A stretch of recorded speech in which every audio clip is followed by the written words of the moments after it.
Então, bem-vinda a todas. Vou fazer só uma breve saudação para vocês, né? E a gente tem que começar, né? Começar no horário e terminar no horário, porque a gente tem toda uma programação aqui dentro do encontro. Então, esse é o segundo, são as rodas do segundo encontro, Mulherio das Letras Paraná. Essa roda de literatura infanto-juvenil, com a Glória Quirinos, a Celina Bezerra, a Márcia Mendes e a Miriam Oliveira. E, na sequência, a gente tem toda uma programação de rodas, né, de conversa, que é o formato que o Mulherio das Letras adotou para que mais pessoas, mais escritoras, participassem das rodas. Então, a gente tem, assim, a dinâmica. Primeiro, as nossas convidadas falam, e depois, quem quiser falar, pode escrever no chat que gostaria também de falar sobre as falas ou sobre o seu próprio depoimento, e a gente coloca vocês numa lista, tá certo? Então, a gente pode começar. Então, bem-vindas, bem-vinda Glória, bem-vinda Márcia, bem-vinda Miriam, bem-vinda Celina. Vamos, agora eu vou desligar meu microfone e vocês podem ligar de vocês.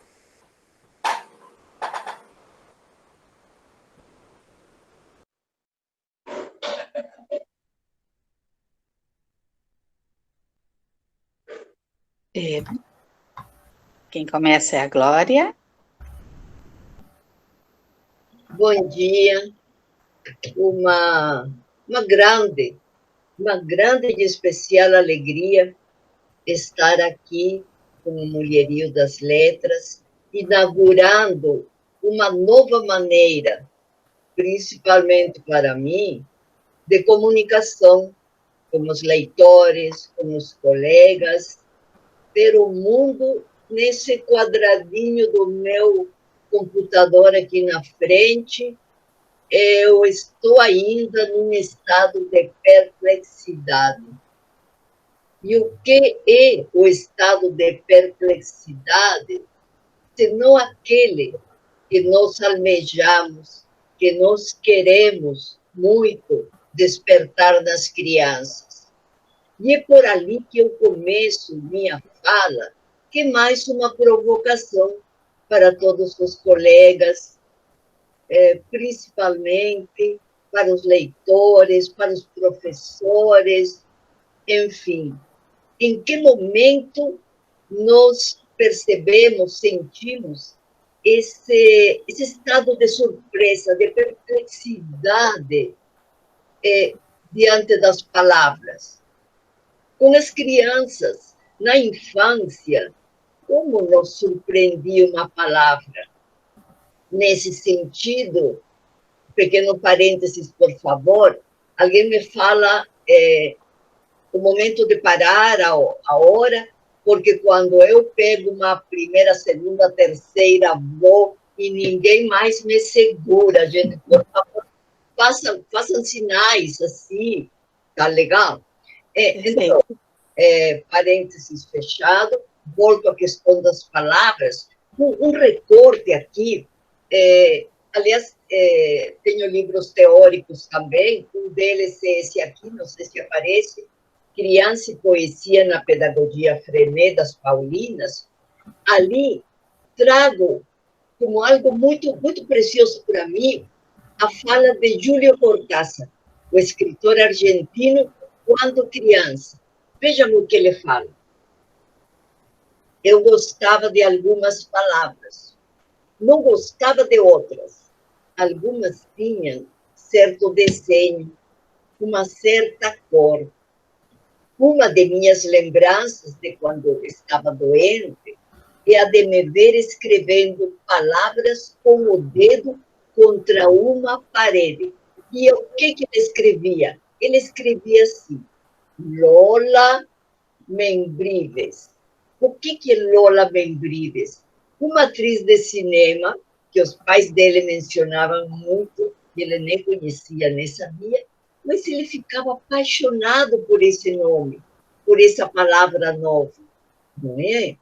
havia certos nomes próprios que, sei lá por quê, para mim tinham uma graça mágica.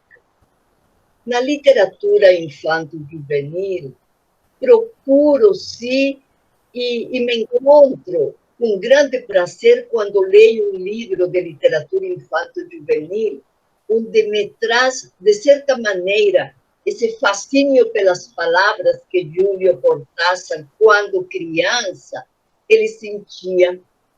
Uma palavra nova era assim como um bichinho novo, como uma surpresa, um estado de encantamento. É por isso que a poética do estrangeiro me fascina. Talvez eu me pergunto, e me ajudem a pensar, por favor, será se eu não escrevesse em língua materna, será que minha literatura teria a mesma potência? Será que meu ouvido estrangeiro se encanta com mais força, com mais curiosidade pelo português, pela palavra nova? Porque para mim todas as palavras foram novas em português. Minha língua materna, e o sotaque não engana, né? É o espanhol. Eu sou peruana, escrevi meu primeiro livro em 1985, O Sapato Falador, com um portunhol e tanto. O sotaque ainda fica bem carregado, mas na escrita já vai direitinho. Então, eu me pergunto, amanheci, aliás, com essa indagação, se eu não fosse estrangeira, será que para mim o português do Brasil teria o mesmo chamado, a mesma força? Porque assim como as crianças, assim como Júlio Cortázar, eu me encanto demais com cada palavra nova que escuto. Agora está acontecendo o caminho contrário. O espanhol traz para mim palavras renovadas. Me chama muito a atenção quando eu escuto uma palavra em espanhol. Sobre isso, eu escrevi num livro de crônicas, Aranha Castanha e Outras Tramas, Gol, do outro lado da fronteira. Mas eu não estou vendo nenhum sinal, ninguém me faça assim que faz um minuto, meio minuto, por favor, me avise. Deu, legal, então... Então tá.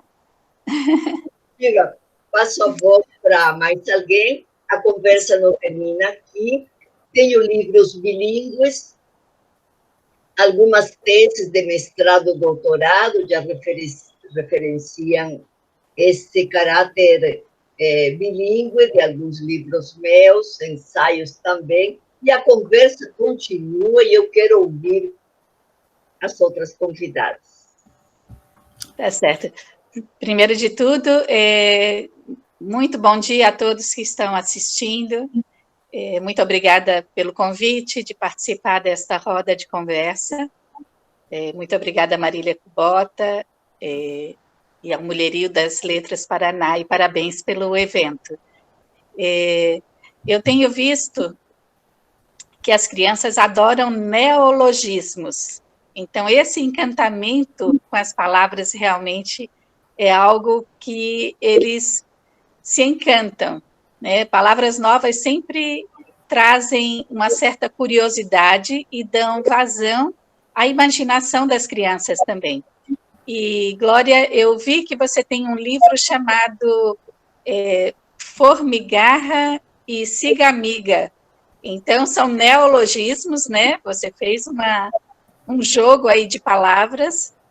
E, com certeza, quando uma criança vê um livro desse numa prateleira de uma livraria, já vai querer conhecer. Nossa, o que esse livro vai me trazer, né? E o mais interessante na literatura infantil é a possibilidade de nós ajudarmos a essa criança a ter criatividade e dar asas à sua imaginação, né? No meu caso, eu escrevo literatura infantil com temas de inclusão.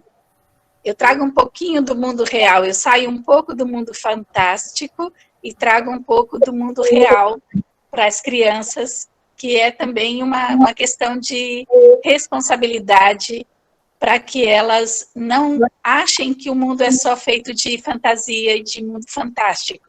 Então, eu tenho os livros Bruna, uma amiga Down, mais que especial, que trata, aqui está a amiga, que trata, tem uma personagem com síndrome de Down como a personagem principal, e eu tenho o livro Sabrina, a menina albina, que tem uma personagem com albinismo.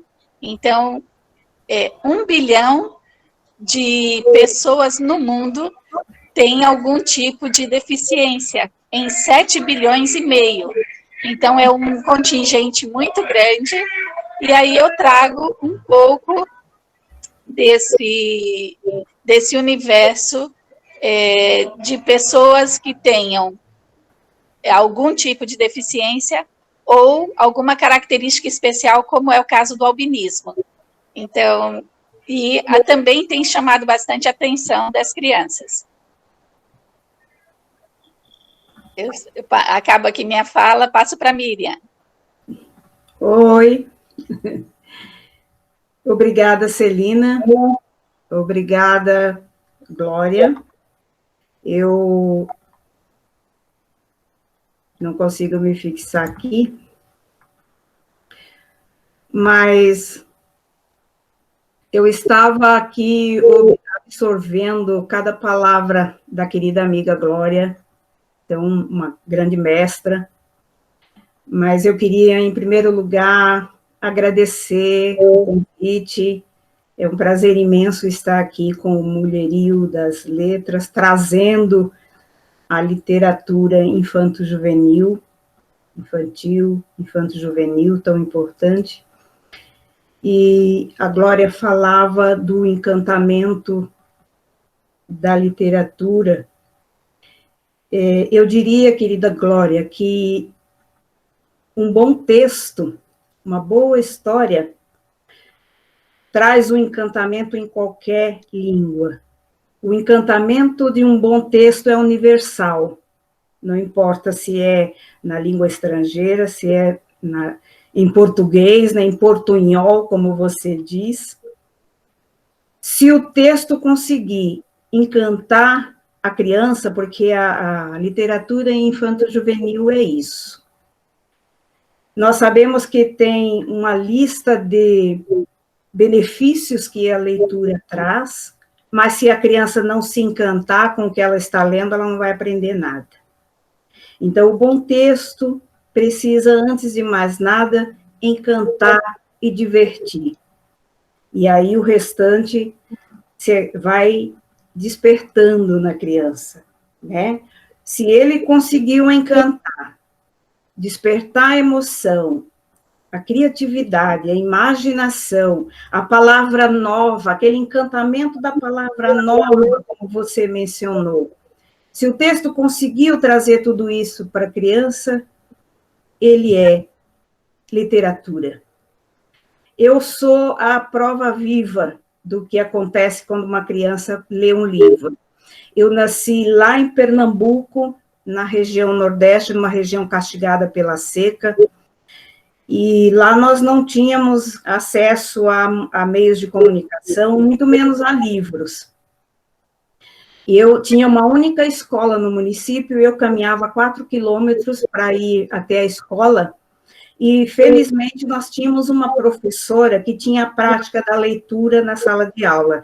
Eu tive muitas professoras, mas eu me lembro dessa em especial, por causa disso, porque ela tinha a prática da leitura, ela vinha de uma outra cidade chamada Surubim, e ela trazia uma caixa cheia de livros que ela lia para a gente, e foi ela que me apresentou o primeiro livro infantil que eu li na vida. Eu me lembro disso com riqueza de detalhes, porque eu recebi aquele livro na sexta-feira, e ela me disse, leve para casa e leia. Eu passei um final de semana inesquecível, com aquele livro embaixo do braço, nas sombras dos cajueiros, descobrindo um universo novo que até então eu não conhecia. E aí eu consegui entender algumas situações da minha vida. Primeiro, o livro se chama Os Desastres de Sofia, de uma autora russa chamada Condessa de Sergo, lá daquela literatura ainda importada, não que eu seja tão velha assim, eu só tenho 64 anos, mas esse livro estava resistindo, né? Ele era ainda daquela literatura pré-Monteiro Lobato, lá do começo do século XX, e foi esse livro que eu li, é uma tradução, como você pode ver, é uma tradução muito bem traduzido, e eu comecei a descobrir ali emoções e sentimentos que até então eu não entendia. A Sofia tinha uma mãe afetuosa, coisa que a minha mãe não era, e aí eu descobri ali a falta que faz um abraço. A Sofia ganhou uma boneca de cera que ela colocou na água e desmanchou os pés, que ela colocou no sol a secar e desmanchou o rosto. Aquilo me deu medo, mas aí eu descobri que eu tinha também uma boneca lá no meio das minhas brincadeiras, uma boneca de pano com a cara toda esfiapada, que me dava muito medo, e que eu tinha pesadelos com aquela boneca me perseguindo. E um dado momento, a boneca de Sofia se despedaçou, que era de cera, e ela ficou triste, mas resolveu o problema fazendo o funeral da boneca, botou os pedaços dentro de uma caixa de sapato e enterrou a boneca e foi tomar chá com as amigas, resolveu o problema da morte ali, né? E aí eu resolvi que eu podia fazer a mesma coisa com aquela boneca que me dava medo. Eu não a enterrei numa caixa de sapato, porque eu não tinha nem sapatos, quanto mais a caixa. Mas eu a enterrei embaixo de um cajueiro, eu enterrei ali o meu medo e a minha angústia, embaixo de um cajueiro. Eu dormia na rede e eu dormi com aquele livro nos braços, porque a minha professora disse, cuide, e eu estava cuidando daquele livro que ela me passou, que ela me entregou e me entregou junto naquele gesto, afeto e carinho, e eu estava cuidando daquilo. Quando eu devolvi o livro para ela na segunda-feira, eu já não era mais a mesma criança. E aí, quando alguém me pergunta o que me motiva a escrever livros para criança, eu conto essa história. Porque eu levei isso para a minha vida, isso me transformou na profissional que eu fui, eu sou professora de formação, sou pedagoga, trabalhei 19 anos na educação, no universo infantil, com este encanto da sementinha que foi plantada lá atrás, através de um livro, e que eu trouxe para a minha vida, e que eu trouxe para a minha literatura. Eu vou mostrar um pouquinho. Olha, Glória, não estou imitando você, tá? Mas criando coisas novas, né? O neologismo que a Celina também falou, que a criança se encanta.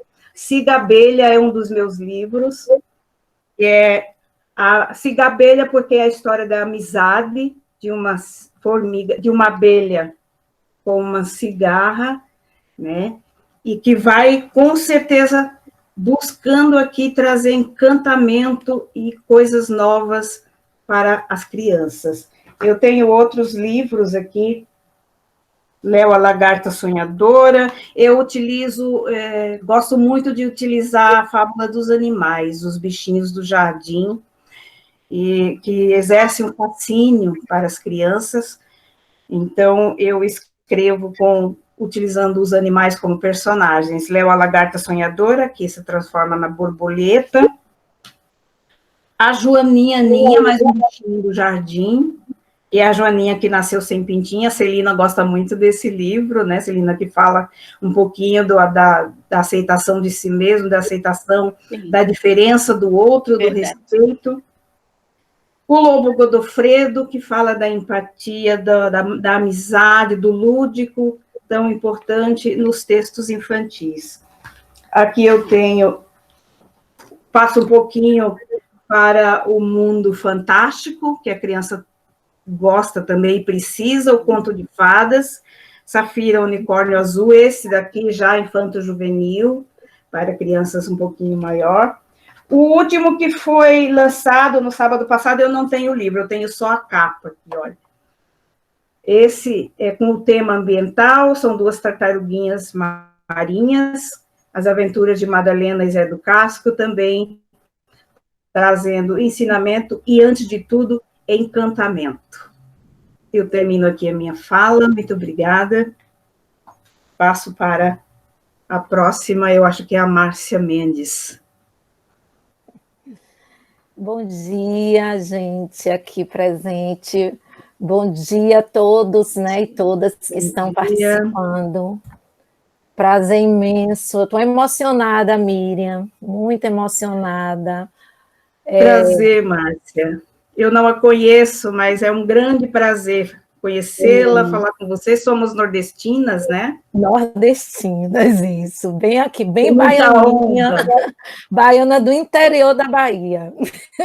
Pois baiana é, do Nordeste, tão lindo, tão querido, e tão judiado também, né? Exatamente, mas que estamos aqui, eu nunca digo. E aí, pegando assim já a carona no que você traz, o Nordeste me fascina, não é? Não pela sobrevida, porque eu não gosto de sobrevida, né? Eu gosto de sobrevida é muito pequeno para um povo tão grande. Então, e tão assim, forte, né? E tão forte, e é bíblico também isso, não é? Eu não sei se é João ou Paulo, ele fala justamente não da sobrevida, isso, mas que tenhamos vidas em abundância. Então, isso me fascina muito. Eu quero dizer também, assim, Glória, que prazer imenso escutá-la. Muito. Eu a escutei também numa entrevista com Ziraldo, né? Eu fui futucar, eu sou extremamente curiosa. A curiosidade me move. É coisa de criança mesmo, né? De criança que nasceu na falta de muitas coisas, mas não na falta de amor. Eu tive amor de sobra, tenho muito amor da minha família, e isso supriu, por isso que eu não chamo, eu não creio nesse Nordeste de sobrevida, eu brigo, eu resisto, e eu insisto e persisto. Mas, Glória, eu assisti as entrevistas encantadíssima, a Celina trouxe emocionada, eu estou emocionada mesmo, viu, gente? Eu sou transparente demais, porque a literatura é o meu espaço de liberdade, eu penso que entre nós, que escreve, que gosta, que é encantada pela literatura, essa emoção e sentimentos precisam ser transparentes, principalmente para quem escreve com a intenção de alcançar o coração das crianças. E para alcançar o coração das crianças, nós trabalhamos com o adulto, com a criança que há no adulto. Eu sempre digo que eu escrevo para essas duas crianças, a criança que mora no adulto e a criança que é criança, não é? Então, assim, Glória, eu fiquei muito encantada com todo o seu trabalho, né? Esse seu gosto exageradamente encantador pela linguagem, né? Acho que é Tortolina, eu não li, eu só li aquela pequena resenha e fiquei encantada, vários livros seus, eu saí anotando aqui, Te Conto Que Não Me Contaram, que é uma homenagem que você faz ao contador de história, e eu cultivo a contação de história no meu coração como memória de infância, porque eu fui introduzida à literatura pela literatura oral. Eu não tive acesso aos livros, eu vim ter acesso aos livros na escola, quando tinha, na década de 70, quando o governo enviava alguma coisa, e esse acesso foi na terceira série, que eu recebi um livro recheado de poemas, de contos, de fábulas, com com alguns desenhos em preto e branco, né? Só alguns rabiscos assim. E esse livro está na minha memória e eu procuro esse livro na internet até hoje, só que eu não me recordo o nome e a capa. Eu me recordo dos poemas de Cecília, de Manuel Bandeira, de Dias, de Olavo Bilac, enfim, das fábulas de Monteiro Lobato. Esse foi o meu primeiro acesso à literatura escrita. E eu tive a literatura oral muito presente através dos causos. Minha mãe é sertaneja, né, sertaneja de Tucano, da região de Tucano, e ela me contava muitos causos.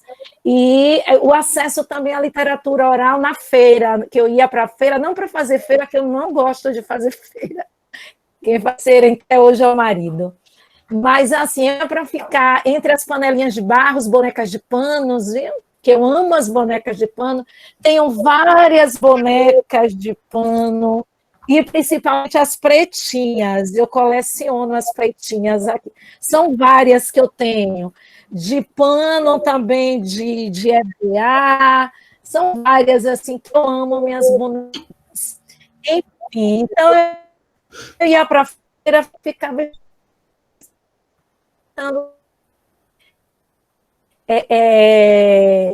a literatura de cordel ali sendo recitada, com aquela linguagem tão viva que me fascinava demais. Me fascinava muito. E aí eu acabei desenvolvendo um gosto muito prazeroso pela escuta. E foi a escuta que me levou para a literatura, para a escrita da literatura. Porque, como professora, sou professora durante 17 anos, como professora alfabetizadora, e sempre ao lado das crianças. Eu costumo dizer que o maior título que eu recebi há muitos anos atrás, no tempo que na escola não tinha nenhum livro, nas escolas do Nordeste, né? E quem levava os livros eram as professoras. Exatamente. Então, eu tinha um carrinho de feira, isso, e eu colocava os livros de literatura no carrinho de feira. E quando eu chegava na escola, um dia, Igor, eu lembro até hoje, ele disse assim, chegou a proleitura, chegou a proleitura. Então, assim, eu disse, poxa, é o maior título que eu podia receber, né? Que eu pude receber da minha vida. E, assim, esses meus alunos, eles me entregaram o troféu de melhor professora, faziam meus aniversários, comemoravam, e tudo isso era um modo de responder àquilo que a literatura ela me trouxe. Eu digo que a literatura ela não está escrito, não é, de modo preciso que ela tem a função de salvar vidas, mas a literatura me salvou em diferentes momentos da minha vida. Inclusive no momento que eu perdi meu filho. Então, assim, ela sempre emerge para me tirar, me sacudir, dizer, olha, tem vida, a vida continua, e a vida continua de modo muito saboroso. É muito saboroso, muito delicioso, e as histórias vêm assim, as histórias, elas vêm e vão. E as histórias vêm de outras histórias, né? De histórias que foram contadas, que eu ouvi, e de histórias que eu li. Eu me alimento, eu vou me nutrindo todos os dias com histórias. Eu adquiri um hábito muito precioso, de ler todas as noites uma história infantil, para que eu não me esqueça da criança que há dentro de mim. Então, eu cultivo muito isso. Hoje eu sou cercada por livros, e me emociono quando eu olho quantos livros a menina parda que não teve livro lá na infância, hoje pode ter. E por isso eu desenvolvo um projeto que é um livro para chamar de meu. Eu devo isso a essas crianças. E eu entrego livros de escritoras, vocês que estão aqui podem doar com dedicatórias, viu? Dedicatórias de incentivo à leitura, e esses livros chegam até as crianças com muito afeto, Miriam, com muito mais afeto, com doação, dizendo para elas que a vida não é só essa que nós temos naquele quadradinho de mundo.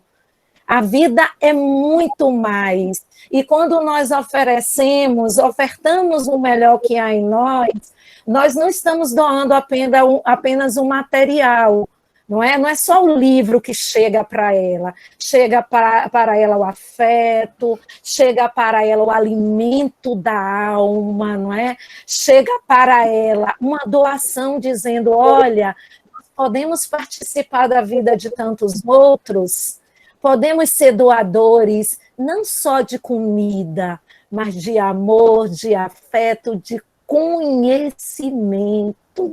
Porque quando abrimos um livro, nós abrimos a porta para o conhecimento. E eu cheguei um pouquinho atrasada, por quê? Porque eu estava conversando com as crianças que leram esse livro, quem é a Amora? Porque eu gosto da pergunta. E ousadamente, né, ousadamente a editora Metanoia aceitou o meu projeto de editar um livro sem imagens para crianças.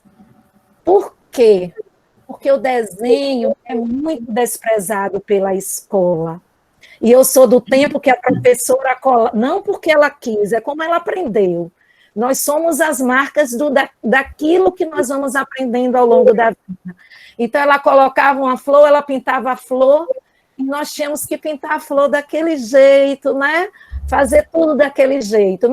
Eu não desenhei, eu reproduzi muito mal, porque não me adaptei àquilo. Então, eu preferia contornar e cobrir desenhos, porque eu achava que eu não desenhava igual, e não desenhava mesmo. Então, a Amora nasceu assim. E agora as crianças estavam me apresentando os desenhos, e eu perguntava para ela, o livro é mais bonito com imagens ou sem imagens? Com as minhas imagens, elas diziam, nesse instante. E aquilo foi me emocionando demais. Eu acho que eu vou parar por aqui, porque eu estou, de fato, muito emocionada, e a gente segue. Mas eu quero dizer a vocês aí do Paraná, a minha alegria de dividir um pouquinho mínimo do que eu sei, né? Eu sei muito pouco, e eu gosto de saber pouco, porque isso vai me dizendo todo dia, olha, você tem que saber mais, você tem que aprender mais. E isso é muito bom, né? Isso amplia as nossas possibilidades de vida. E nesse momento do quadradinho, não é? Professora Glória. Glória e Glória, né? Que nome lindo, né? Esqueci de dizer isso, porque Glória tem um significado muito intenso. Então, assim, a gente vai seguindo, conversando mais, aberta aqui para as perguntas, né? Com as nossas histórias de vida, elas nos marcam. E eu quero agradecer muito a Celina, que eu a conheci numa contação de história, no encontro de contação de história em Aracaju, e nos tornamos amigas de sonhos, de literatura, e ela vem abrindo portas para mim. Acho que essa generosidade entre nós é muito gratificante. E por meio de Celina, eu conheci Paulinha. E assim, Paulinha, olha que gratidão, né? Muita gratidão por me ofertar um momento tão bonito entre nós aqui. Então, assim, Márcia, você pode mostrar a capa de seus livros? Aqui mostrei o meu xodózinho, que levanta está... um pouquinho mais. Levanta um pouquinho. Tá bom aqui? Tá. Aqui é quem é amor. Eu gosto da pergunta. Eu penso que a literatura ela precisa criar essa... O que é isso mesmo na cabeça da criança, não é? Como é que isso se resolve? Ele diz assim, a Amora... Eu ainda não sei quem é a Amora, eles vão até o final, eu vou instigando, dando pista para que eles descubram, e eles vão desenhando. Eu também tenho aqui um outro xodó, Dandara. Dandara, cadê você? Eu gosto de trazer essa questão da inclusão por meio da menina, da mulher, e assim, da mulher parda, da mulher negra, mas trazendo de modo assim que seja uma história feliz, uma história bonita.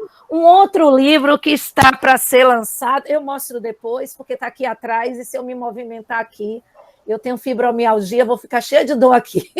Nesse momento, eu tenho que ter cuidado na hora para não me quebrar. Então, gente, vou ficando por aqui. Que linda você, Márcia. Foi um prazer ouvi-la. Muito lindo os seus livros. Glória. Complemente. Então,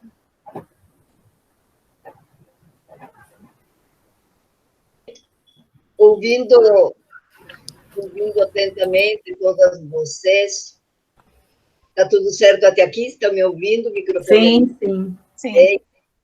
Então, nessa questão da palavra estrangeira, ela é similar ao neologismo, que foi colocado aqui pela Celina, oportunamente, e a qualquer outra palavra nova. Foi falado aqui também sobre a escuta, a qualidade de presença da escuta.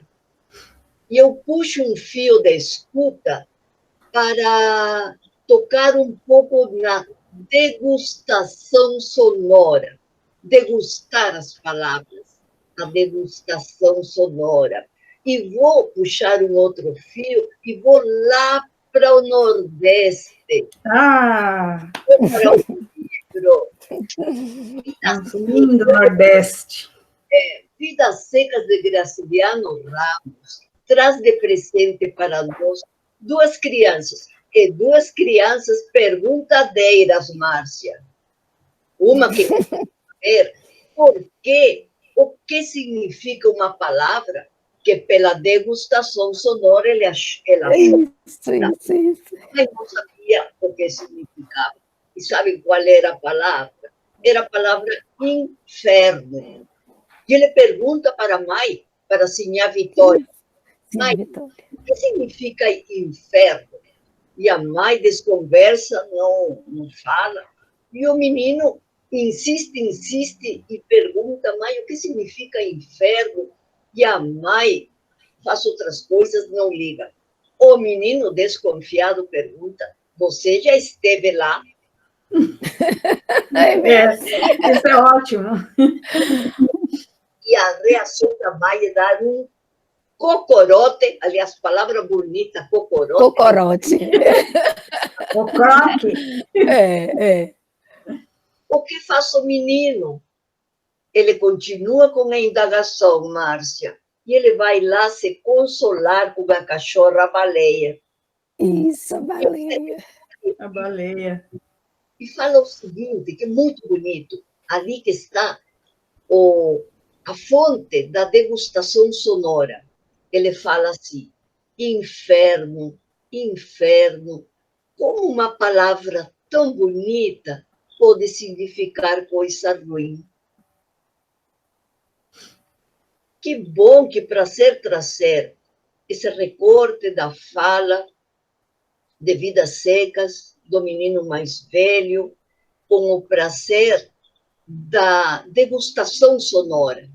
Então, daí minha pergunta. Para mim, tudo no português do Brasil é degustação sonora, porque não é minha língua, então tudo é muito novo. Né? Eu me encanto com as palavras, assim como Sofia de Mello Andresen, a poeta portuguesa, ela fala, gosto de ouvir o português do Brasil, e vai por ali com um poema belíssimo. Tive o atrevimento de criar uma oficina da palavra, que se chama Lavra Palavra, e tenho, eu não sei se vou falar dúzias, centenas, não sei, mas eu acho que estamos num momento hiperbólico de emoções, de permissividade, e então eu vou falar centenas de lavra-palavreiros neste Brasil, que é uma oficina de vitalidade poética. E eu fico tão feliz, porque meus lavra-palavreiros, eles não apenas escrevem, eles escrevem e publicam enlouquecidamente poucos. E eu acho que é a maior alegria que eu tenho ver outros escrevendo. Eu paro tudo. Quando um grupo de 20, 30 estão escrevendo, eu não resisto. Eu acho que é meu momento feliz. Bem, ninguém faz sinal aqui, eu tenho a aberta às perguntas, quero ouvi-las principalmente, ter esse prazer da escuta. Tentei juntar algumas falas daqui. Como não amar aquela professora de Surupim? Que palavra bonita, Surupim. Como Pois é. Não ficamos imunes, não, é impossível. E eu amava tanto aquela professora que eu fiz uma homenagem para ela, como a Márcia disse, eu também comecei com a escuta de histórias, com o que chamamos de oratura, né? Literatura e oratura, que é a palavra. Eu comecei, e a minha primeira contadora de história foi a minha mãe. A minha mãe era completamente analfabeta. Ela não era nada carinhosa com ninguém, mas quando ela começava a contar uma história, ela se transformava. Né? Inclusive, eu fiz um livro, um e-book, homenageando esse momento da contação de história, de ouvir história ao lado da minha mãe, que para mim é uma das memórias da minha infância mais prazerosa, é a memória afetiva que se formou através da história. Né? E essa minha professora me apresentou a literatura, me apresentou o livro. Eu gostaria de encerrar a minha fala aqui, ou contribuir um pouquinho mais com a minha fala, com um poema que eu fiz para essa professora. Eu não tive mais contato com ela, não sei se ainda é viva, mas a sementinha que ela plantou no meu coração deu frutos. Que legal. E eu fiz um poema para ela no formato de poesia de cordel. Eu não sou nenhuma cordelista, mas o cordel também foi a minha influência, porque eu lia os livretos, quando eu aprendi a ler, eu lia os livretos de cordel que meu pai comprava na feira, e que era baratinho, era o que a gente podia ter acesso. E ele gostava muito de ouvir as histórias em cordel, então eu era a única que sabia ler na família, então eu li. Mas eu fiz esse seguinte poema para homenagear a minha professora, eu gostaria de deixar aqui para vocês, né, me atrever a mostrá-lo para vocês. Se chama Minha Professora, é claro. De chinelinho de dedo e caderninho na sacola, caminhava eu sem medo em direção à escola. Caminhava muitas horas, com meus pezinhos a doer, mas não deixava ir embora a vontade de aprender. Na escola tinha merenda, para minha fome matar, tinha também as coleguinhas que comigo vinham brincar. Professoras divertidas, todas cheias de astúcia, mas aquela mais querida era a professora Vera Lúcia. Esta sim, eu adorava, caminhava pensando nela, sonhava com ela chegando com a sua caixa amarela. Era precioso o conteúdo daquela caixa de ouro, eu sabia que ali dentro havia um grande tesouro. Eram livros maravilhosos que ela lia para a gente. Quando se sentava para ler, era difícil conter a criançada contente. Voltar no tempo, quem me dera, só na imaginação. Mas a professora Vera mora no meu coração. Obrigada, gente. Obrigada. Celina.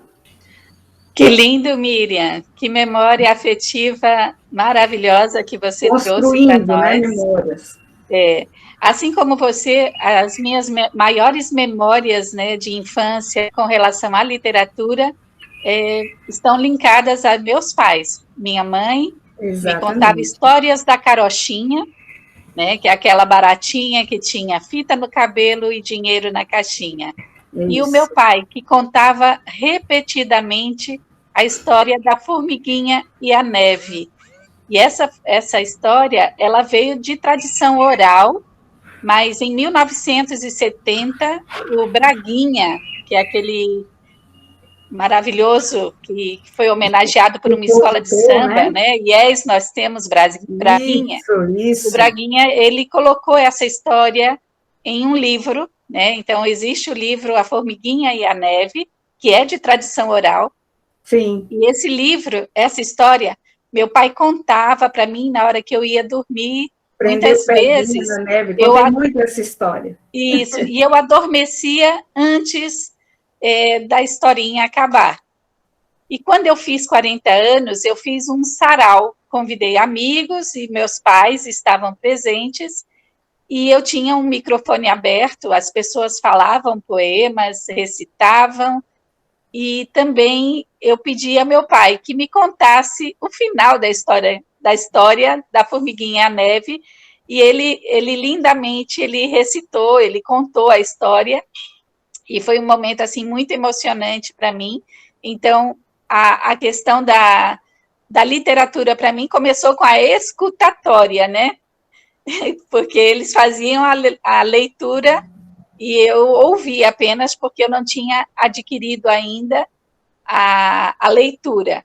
E a partir do momento que eu aprendi a ler, então eu fazia desenhos e contava histórias daqueles desenhos e escrevia, assim, histórias intermináveis. Sempre gostei de escrever, desde que eu adquiri a leitura e a escrita, e aí eu caminhei pelo caminho das letras, fiz faculdade de letras e fui fazer uma especialização em educação da infância e ludicidade. Então, tem uma fase da infância que a criança vê o livro como um brinquedo.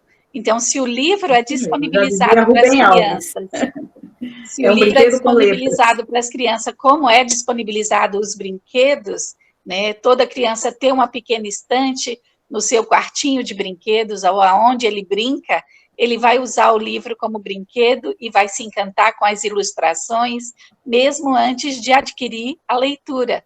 Ele lê as imagens e conta suas histórias através daquela imagem. Então, eu acho que essa memória afetiva que eu trago da infância faz com que hoje eu consiga entrar no mundo imaginário das crianças e criar histórias também com essa criança interior que ainda vive em mim, como vive na Márcia e como vive em todos nós.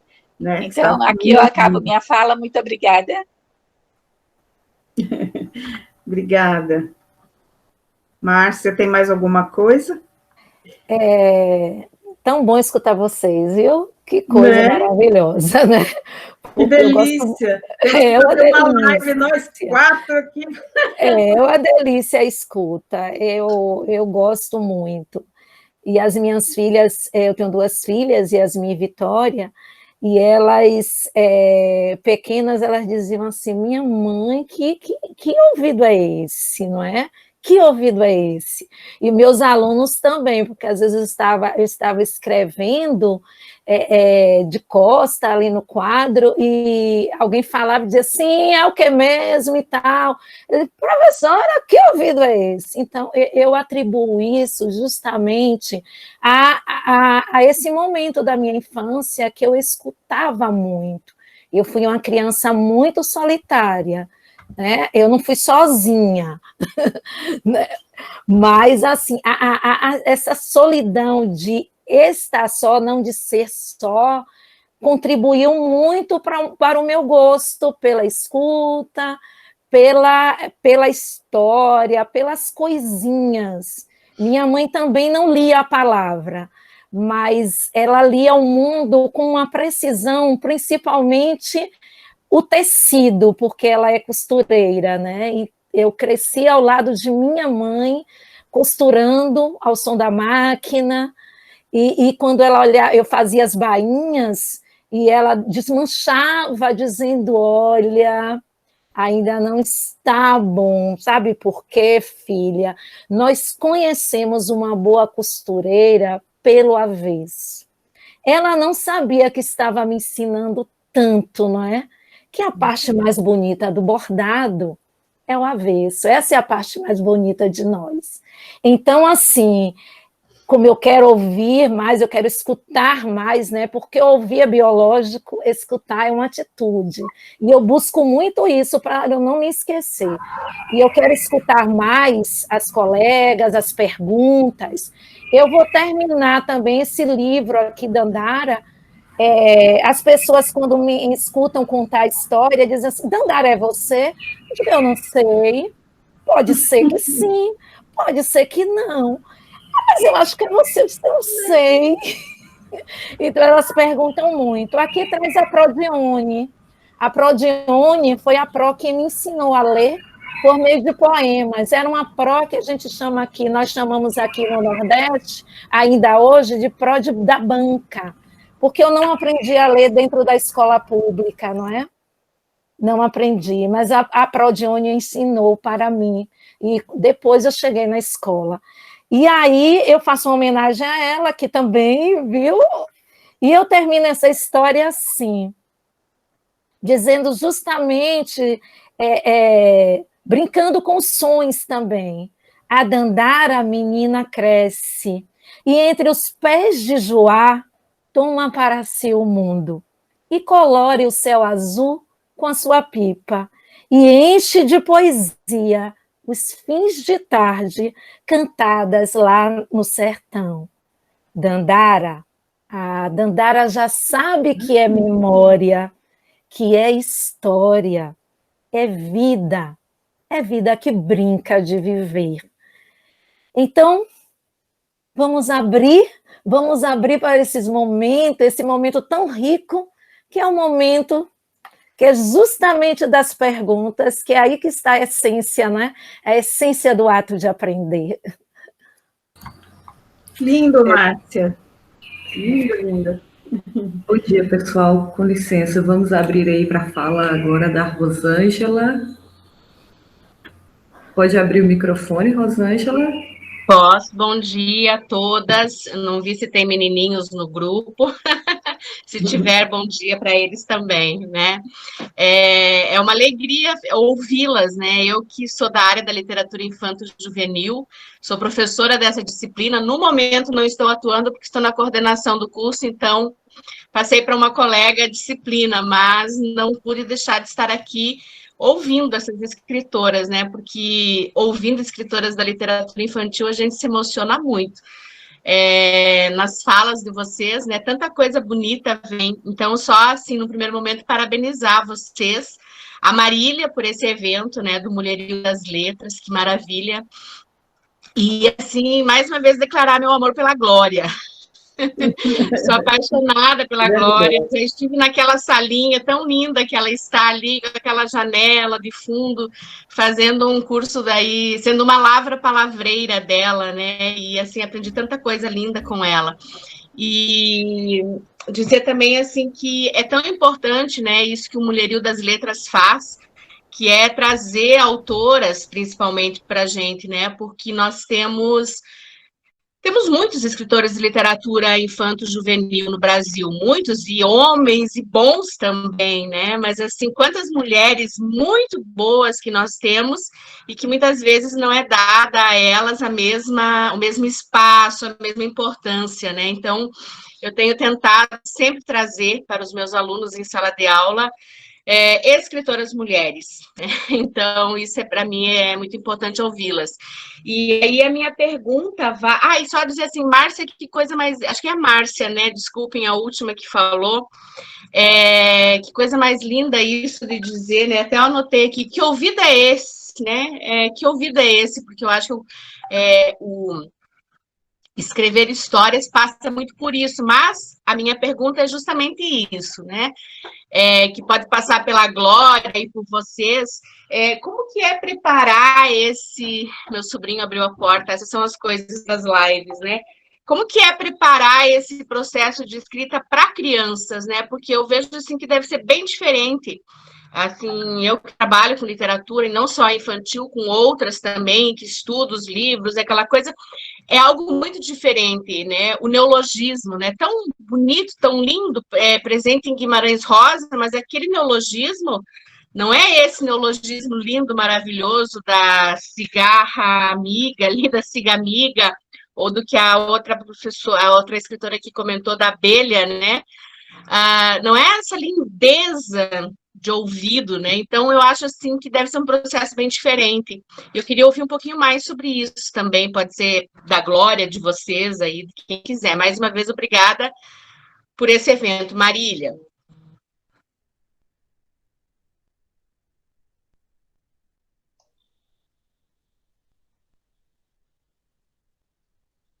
Rosângela, a Marília vai falar, mas, menina, e eu falei de lavra palavreira, se me aparece uma lavra palavreira inusitada aqui, que ficou comigo nesse canto da sala, acho que até temos uma foto juntas, que maravilha. Indo ao encontro da sua pergunta, da sua colocação, né, sobre a literatura infanto-juvenil para criança. A questão do neologismo é um ponto, mas eu quero retomar algo que a Márcia já falou, a Márcia de Cássia. Ela falou sobre a pergunta. Eu quero fazer livros com perguntas. Para mim, a indagação é muito importante, a pergunta. Aliás, eu notei na Márcia um perfil de poeta-filósofa, nas colocações dela. É uma poeta-filósofa, ela está filosofando, né, poeticamente. Então, isso das perguntas, eu acho, Rosângela, que a criança não gosta muito da postura judicativa, do julgamento. Então, é para aprender a escovar os dedos. Não, espera aí, isso é lição de higiene que eu escuto toda hora em casa, né? Eu quero a pergunta, porque como para ela tudo é indagação, tudo é pergunta, inclusive tem a face do porquê, né? Por que isso, por que aquilo, por que aquilo? Então, achei bastante oportuno e interessante um livro com pergunta sobre neologismo, já que foi citado, Formigarra Cigamiga. Eu não vou me mexer daqui, porque senão as almofadas que eu estou em cima sentado podem cair. E daí sim que dá né? Mas tenho Formigarra Cigamiga, que é um livro, vamos fazer de conta que esse Formigarra Cigamiga, esse te conto que me contaram. Ele, de um lado é formigarra, do outro lado é cigamiga. E as duas se encontram no meio. Ai, graças a Deus, eu não acredito que ela tem. De um lado é cigamiga, do outro formigarra, e as duas se encontram no meio, contando histórias de outros tempos, de quando a formiga era só formiga, de quando a cigarra era só cigarra. Então, há todo um jogo, né, que a criança ela é convidada. Eu acho que é um dos meus livros que circulou mais.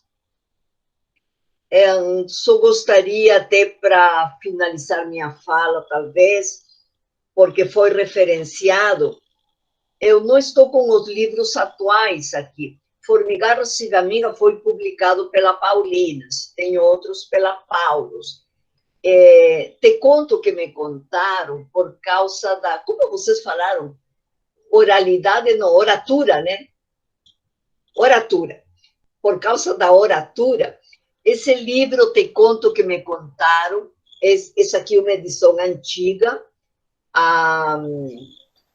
atualmente está publicado pela editora Inverso, tenho aqui a Miriam, colega da Inverso também. Isso. Então, é uma homenagem. Uma também. Vou ler um pedacinho em português, outro em espanhol. Te conto que me contaram que os contos andam soltos, saíram de não sei onde, com saudade a tiracolo. Que lindo. Vou traduzir isso para o espanhol, meu Deus, saudade a tiracolo. Vejam como ficou. Te cuento que me contaron que los cuentos andan sueltos, salieron de no sé dónde, cargaditos de recuerdos. Que lindo. Uma homenagem para todos na oratura. Ou seja, o encantamento é o mesmo. Sem dúvida, sem dúvida. Não é? E vem pelo prazer da escuta, que é a primeira fonte inspiradora de todas vocês, até onde ouvi.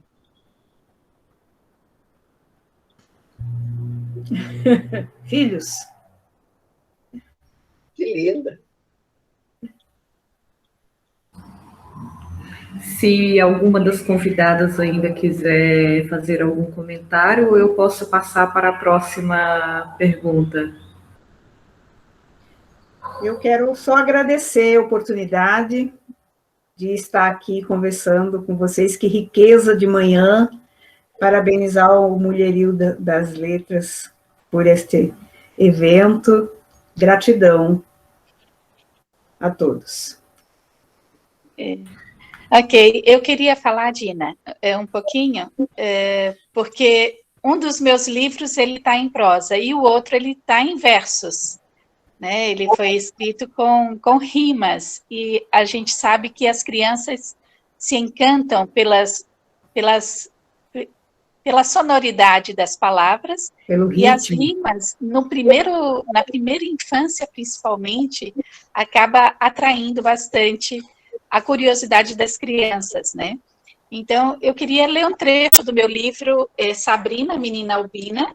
Aqui está ela já grandinha, correndo com o seu amigo, com seu irmão Lucas. E eu digo o seguinte: por ter dos raios do sol toda a claridade, para Sabrina, brincar na sombra era normal. E assim que o sol começava a se pôr, que felicidade! Corria com Lucas para brincar no quintal. Na pele branquinha da Sabrina, o sol queimaduras poderia causar. Passava protetor solar na sua pele albina. E óculos escuros ela deveria usar. Então, a criança albina, ela tem que cuidar da pele, né? E aí eu trago esse conhecimento já para as crianças pequenininhas, que muitas têm amigos albinos, e aí essa forma de contar a história através de rimas, com rimas, né? Então, também faz com que a criança se encante com o mundo da literatura. Então, as primeiras poesias das crianças, normalmente, elas nunca esquecem, né? Então, eu também quero agradecer e estou aberta a perguntas, caso alguém tenha interesse de fazer alguma pergunta a respeito da literatura infantil com tema de inclusão. Pessoal, a próxima inscrita é a Milene. Pode abrir o microfone, por favor, Milene. Oi, gente, tudo bem? Eu sou Milene, estou falando aqui do Rio Grande do Sul, de São Leopoldo. Eu conheço a Glória Quirinos pessoalmente, tenho grande admiração pelo trabalho dela e, nossa, estou muito feliz em escutar ela aqui, porque é sempre bom escutá-la, e fico muito feliz em conhecer também a Celina, a Márcia, a Miriam, fiquei muito emocionada com os relatos de vocês, com a forma que vocês colocaram, né, a Miriam até quase chorei um pouquinho ali com a fala dela, porque foi muito emocionante, assim, a forma dela colocar, né, a Márcia, né, com aquela questão da pró-leitura, né, que coisa linda isso, né, a pró da leitura, né, e a Celina também, né, com esse trabalho, né, voltado para a inclusão, que é sempre muito necessário. Bom, eu tenho, na verdade, duas perguntas. Eu tenho 6 livros publicados para a infância, incluindo crianças e jovens, né. O meu primeiro livro foi O Consertador de Coisas, que é um livro que tem uma temática que hoje em dia, né, se fala muito, que é uma temática tabu na literatura, porque ele trata da morte. E eu queria, então, perguntar para vocês, uma dessas perguntas, é o que vocês entendem com isso que está vindo agora, dessas temáticas tabus, de algumas coisas que a gente tem que ter um cuidado maior, para quando a gente vai escrever, né? No caso, a morte, outro tema tabu são seres fantásticos, infelizmente, está nessa temática.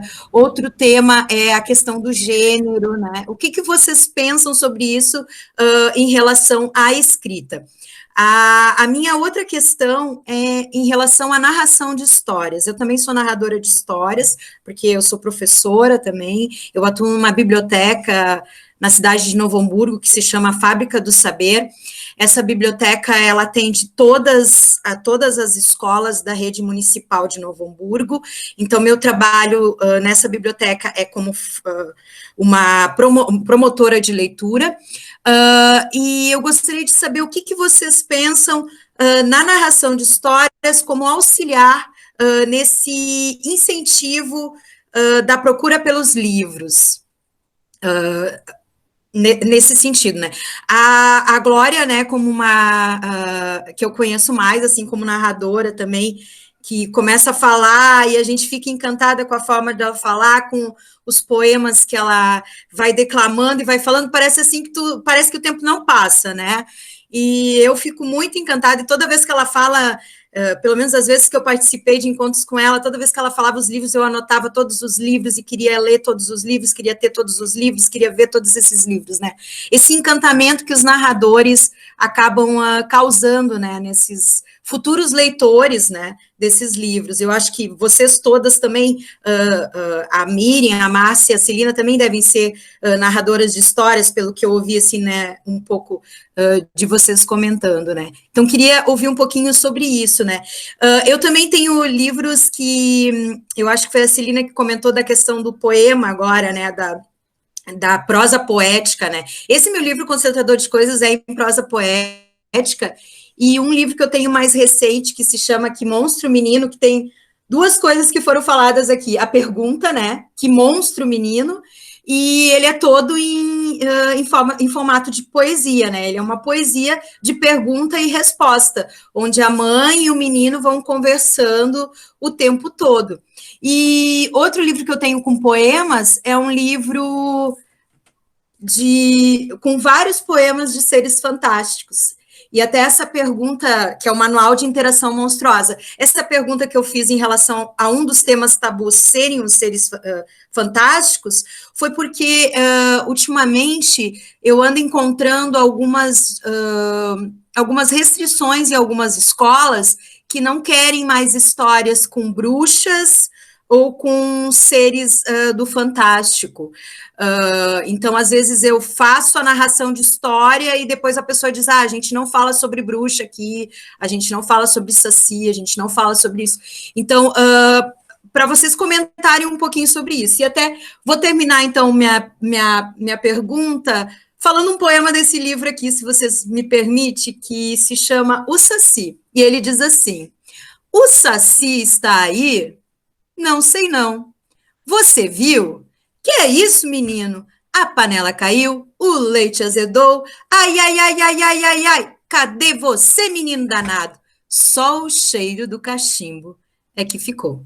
Então, obrigada, gente, pela oportunidade e quero ouvir vocês agora.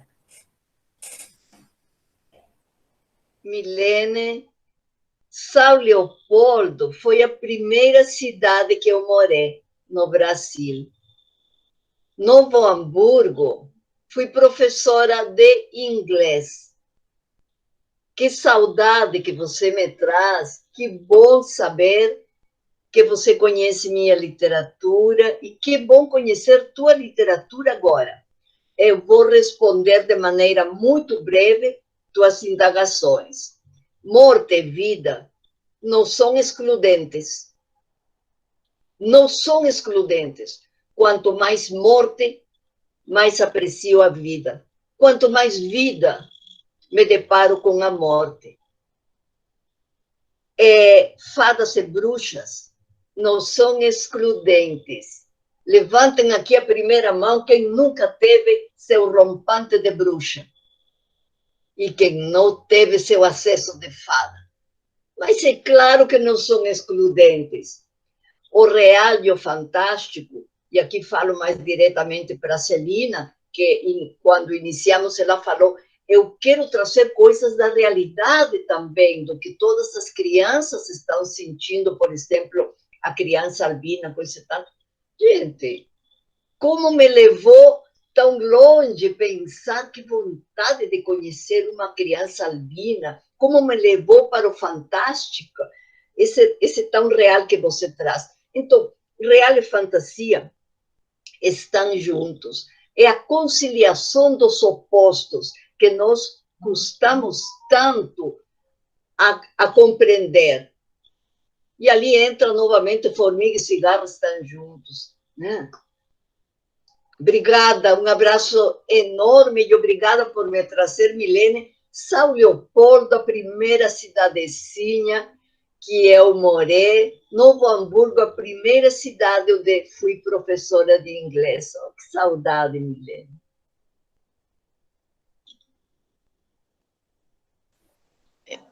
Olá, Milene, muito obrigada por suas perguntas.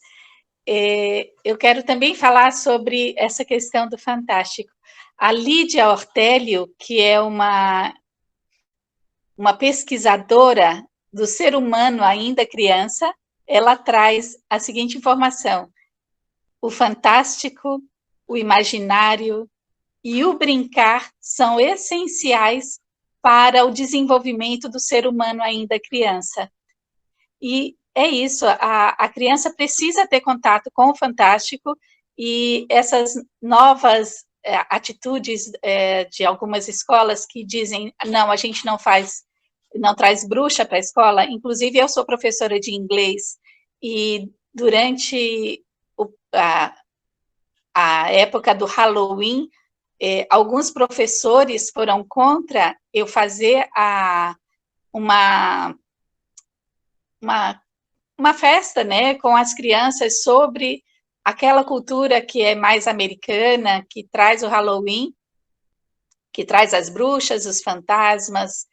E aí eu mostrei, falei, não, gente, nós estamos aprendendo a cultura de um outro povo, de um povo estrangeiro, e trazendo para cá como conhecimento. Não temos que ter esse receio de trazer esses elementos para a sala de aula. E então eu acredito que eles são super necessários, principalmente para desenvolver a criatividade da criança.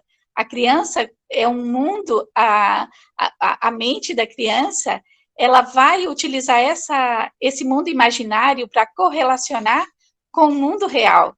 Então, até na vida adulta, ela vai lembrar de ensinamentos, de conhecimentos que ela adquiriu na infância, e vai dizer, assim como o Saci Pererê era traquino, eu vejo que a minha criança, o meu filho, tem feito traquinagens assim, como se fosse um saci, que a gente não viu, e quando a gente abre a porta do quarto e está lá um desenho feito de batom na parede.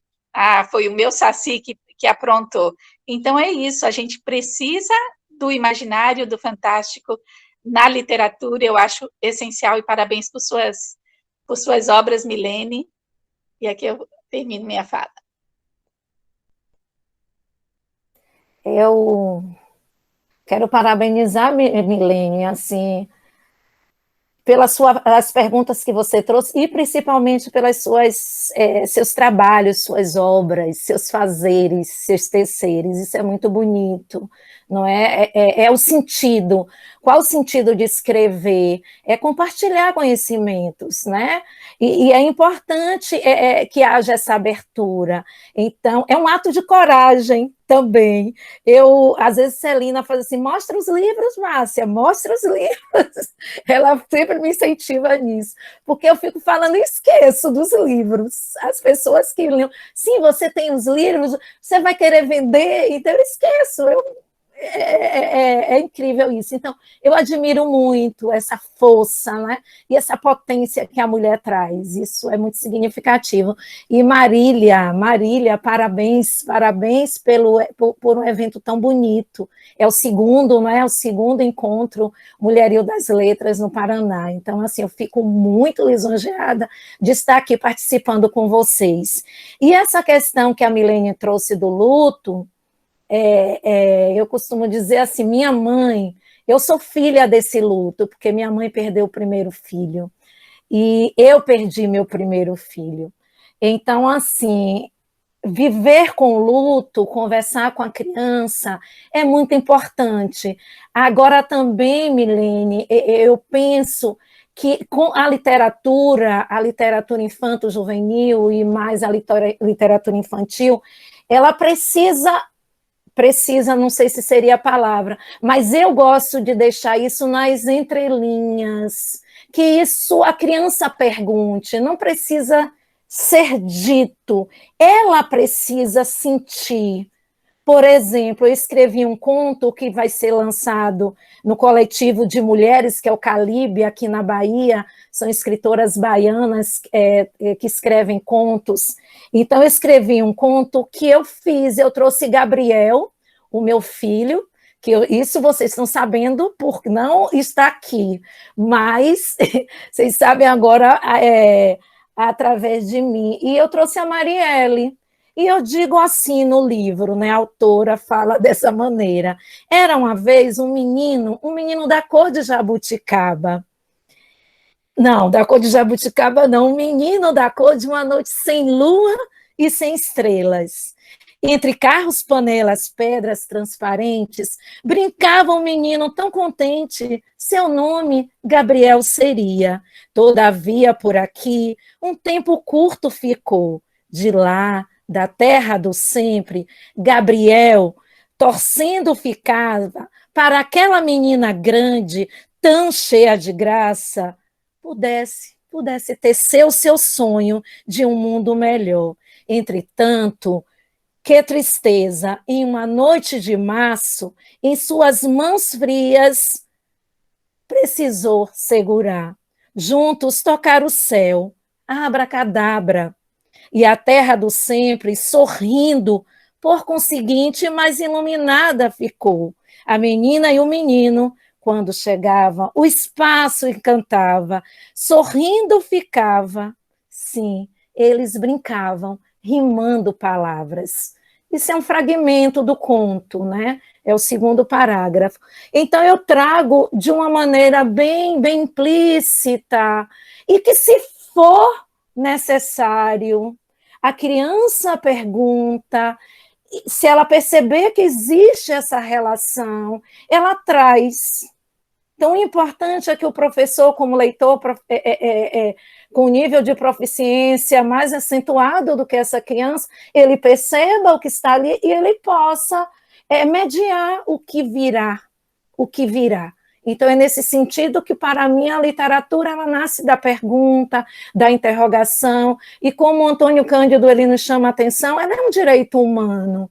Como direito humano, a humanidade ela está transversalizada na literatura, não precisa estar jogada nas linhas, né, ditas nas linhas, mas ela emerge nesse subentendido, na leitura dos mundos tão particulares que cada um, dentro do seu universo, traz no momento que está a escutar.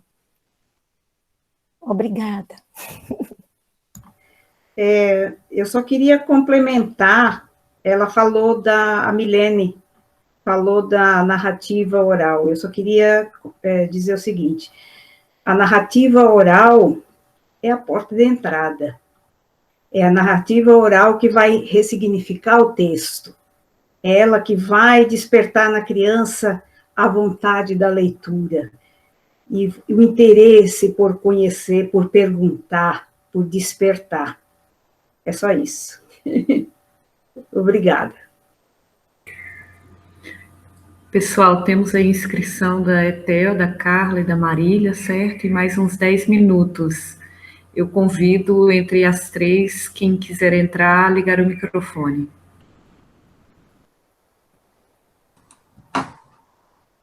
Liguei. Estão me ouvindo? Porque eu não tô me vendo aqui, estou perdida. Pode falar, Etel. Um grande prazer enorme rever a querida Glória e conhecer vocês todas, enfim. Não vou gastar meu tempo com isso, mas só quero registrar. Eu não sou uma escritora de literatura infanto-juvenil, a não ser as coisas que eu escrevi para as minhas crianças, né? Mas eu estou num projeto antigo de escrever um livro que se chama A Menina que Engoliu uma Estrela, que fala exatamente da morte de uma criança do ponto de vista de outra criança. o que é uma ousadia muito grande, né? Tentar dar conta dessa linguagem, enfim. Eu entrei aqui por conta disso, desse projeto, mas o que me motiva a essa participação é uma outra coisa, que também tem a ver com isso. Quando a Celina fala de literatura infantil, que tem um olhar para a inclusão, isso me fez pensar, não numa pergunta, mas em pedir um depoimento dela e de outras autoras que tiverem algo a dizer sobre isso, sobre o que eu penso que é o grande nó da literatura infantil, que tem um olhar para essas questões. Eu me lembro, por exemplo, de quando, e aí saindo da literatura infantil, mais, porque é um problema da literatura no geral, eu lembro quando Cristóvão Tesa lançou O Filho Eterno, que é o depoimento de um pai no rumo da construção do amor por essa criança tão pouco inspiradora do amor narcísico de um pai. E eu me lembro de entidades de pais Down se insurgindo contra algumas coisas alguns depoimentos, porque é uma autoficção que ele coloca ali, e da grandeza literária do Tesa ao abordar esse tema. Voltando para a literatura infantil, a questão, que é só uma pergunta, não sei se tem resposta para isso, como é que o autor infantil se vê com esse desafio de abordar a diferença sem ser prescritivo, sem reproduzir fórmulas de happy end, colocando, sim, na sua narrativa, a dor que é verdadeira e que é implícita a uma condição de diferente. É isso, obrigada. Obrigada, Clara, por sua pergunta. Para que eu pudesse escrever para esse público infantil e tratar desse assunto de inclusão, eu pensei nas crianças que possuem algum tipo de deficiência ou característica especial e que não se viam representadas nas histórias infantis. Então, quando eu escrevo Sabrina, Menina Albina, eu procurei conhecer na literatura infantil brasileira, né, em língua portuguesa, algum livro que tratasse do albinismo dentro da literatura infantil, e não encontrei. Né? É possível que existam, mas que eu tenha buscado e encontrado, eu vou afirmar, eu não encontrei. Então, eu não conhecia nenhuma criança albina quando eu escrevi o livro, mas eu sabia dessa característica que não era mostrada. Depois que eu escrevi e publiquei esse livro, eu recebi depoimentos de mães do Brasil inteiro, do Maranhão, do Acre, de Rondônia, do Paraná, de mães que disseram: meu filho, quando viu o livro, ou minha filha, quando viu o livro da Sabrina, ela disse: ah, a Sabrina é igual a mim. Ou a Sabrina, e agora eu já vou poder falar para o meu amigo por que eu sou branquinha e do cabelo tão clarinho. É porque eu sou igual a Sabrina. Então, quando eu comecei a escrever nesses temas, né, voltados para a inclusão, eu pensei principalmente na representatividade das crianças que possuem deficiência ou características especiais e que não estavam presentes nos livros, né? É claro, a Cláudia Werneck tem uma coleção, Meu Amigo Down na Rua, Meu Amigo Down na Escola, que é um amigo contando como que o amigo dele, Down, se comportava, como que era ter a amizade com aquele amigo. No meu caso, o Bruna, uma amiga Down mais que especial, a Bruna é a personagem principal do livro.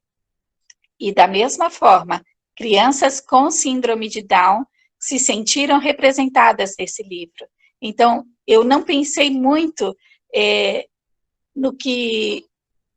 na dor, porque eu acredito que cada ser em si, né, carrega a dor de ser capaz de ser feliz, que é uma frase e que eu não sei de quem é nesse momento, mas é a questão de você se aceitar como é e se sentir representado também na literatura infantil. As crianças, elas ficam felizes de poderem ver uma criança como elas em um livro infantil. E acredito que essa literatura faz com que pais e professores tenham facilidade de tratar do assunto com seus outros filhos ou com os outros alunos que têm um colega com algum tipo de característica especial, alguma diferença. Tá certo? Espero ter respondido, Clara, e obrigada pela sua pergunta. Márcia aqui. Eu levei Bruna, uma menina Down muito especial, para a escola, porque eu sou formadora de professores, e eu fui acompanhar uma turma e levei. Eu não sabia, mas tinha uma criança Down presente, e ela grudou no livro. Por quê? Porque ela se viu representada ali. E o que eu acho assim, o que eu penso ser muito importante nos livros de Celina é justamente que ela traça a personagem feliz, sabe? Ela traz uma representatividade que é positiva.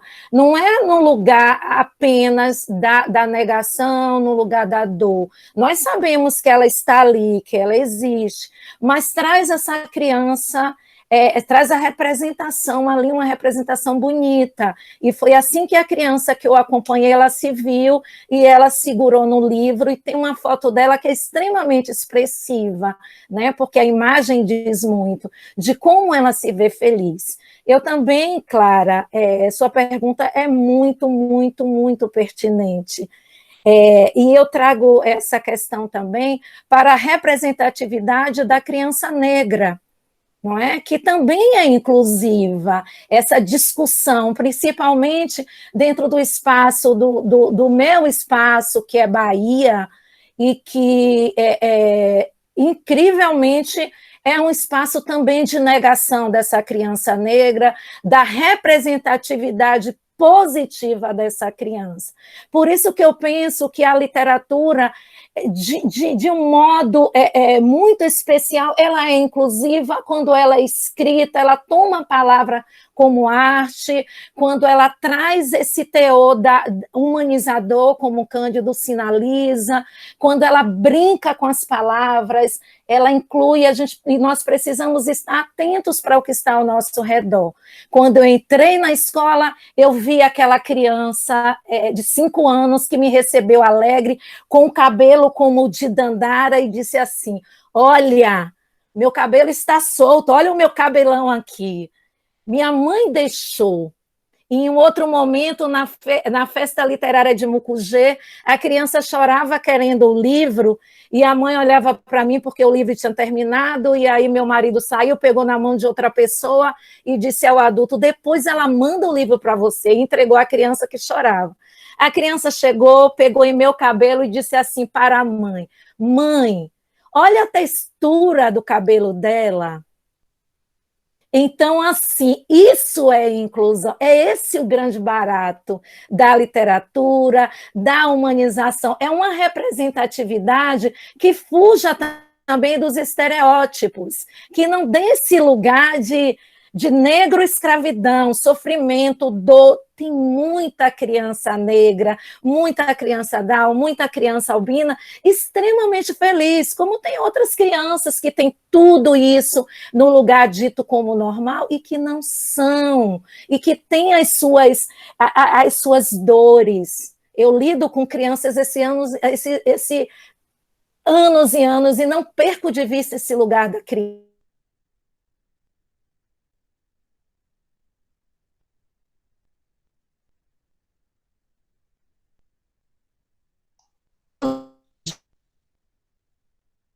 Marília Kubota, um abraço imenso, que bom ver você aqui pertinho. Só referenciar o livro Sintomas de Poesia na Infância, que elenca uma série de diagnósticos para outro tipo de rotulações, a criança hiperativa, a criança com síndrome de falta de atenção, enfim. Abraço imenso, eu acho que nosso tempo está terminando. Isso aqui dá para mais algumas rodas. Clara, obrigada pela pergunta, imensamente pertinente. Estou vendo ali a Jaqueline Ponte também. Quanta gente linda. Beijo. Obrigada a todos. Então, a gente tem que terminar, né? Tem que encerrar. Oi, Jaqueline, que pena que você chegou só no finalzinho. Então, obrigada pela presença de todos. Obrigada aí pelas convidadas, Glória, Celina, Miriam, Márcia. E a gente continua com a programação. Então, vamos seguindo. A gente tem que encerrar na hora, né? Não pode dar nem um minuto a mais, porque a programação está automatizada aí no computador. Então, vamos. Então, obrigada. Vamos seguir. Ana Paula quer fazer o encerramento, Ana Paula? Só um minutinho agradecer, já que eu praticamente cuidei das convidadas, assim, com o auxílio da Marília. Foi um prazer imenso tê-las aqui, a todas, né? Sabe? E dividir um pouquinho com as mestras, fazer uma correção, essa Clara Souza de Frota, sabe? A genialidade dela não fez ela entrar como Ethel Frota. Clara é a filha, tá? Então, quem se referiu a Clara estava falando com Ethel Frota. Certo? Muito obrigada a todas. Sabe? Foi um prazer imenso estar aqui e aprender nessa manhã incrível.